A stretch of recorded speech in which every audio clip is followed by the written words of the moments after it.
My boyfriend expected me to pay for everything, so I left on his birthday with nothing but a note. I met my boyfriend, Nico, at a coffee shop near my apartment. He was funny and charming and asked for my number before I even finished ordering. Our first date was at a little taco place down the street. When the bill came, he patted his pockets and said he forgot his wallet. I laughed and paid because it was only $20 and accidents happen. I didn't realize that was the beginning of a pattern. For the next 8 months, I paid for everything, every dinner, every movie, every concert, every weekend trip, every grocery run. Every single thing we did together came out of my account. Nico always had an excuse. His card was declined because of a bank error. He was waiting on a paycheck that got delayed. He had just paid rent and was short until next week.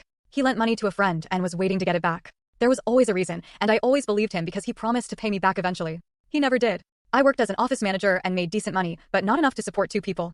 My savings started shrinking. I stopped buying things for myself because I was too busy buying things for us. I brought lunch from home while Nico ordered delivery. I wore the same clothes while Nico asked me to pick him up new sneakers because his were worn out. I skipped my hair appointments while Nico got fresh cuts every 2 weeks and handed me the receipt. When I finally brought up the money issue, Nico got offended. He said I was keeping score and that wasn't what relationships were about. He said if I really loved him, I wouldn't nickel and dime every expense. He said his last girlfriend never complained about treating him because she understood that men have pride. He told me I was being materialistic and shallow. I apologized.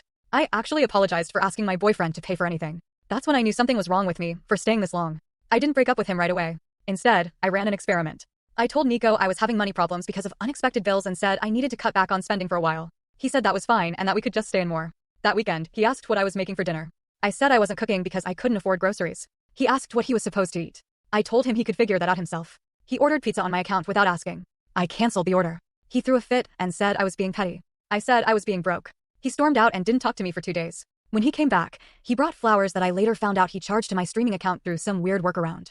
The next few weeks were interesting. Every time Nico wanted to do something, I said I couldn't afford it. Every time he suggested we order food, I said I didn't have the money. Every time he mentioned something he wanted, I agreed it was nice, and then didn't buy it. He got increasingly frustrated. He said I was no fun anymore. He said I changed and he missed the old me. He said relationships require give and take, and I was only taking.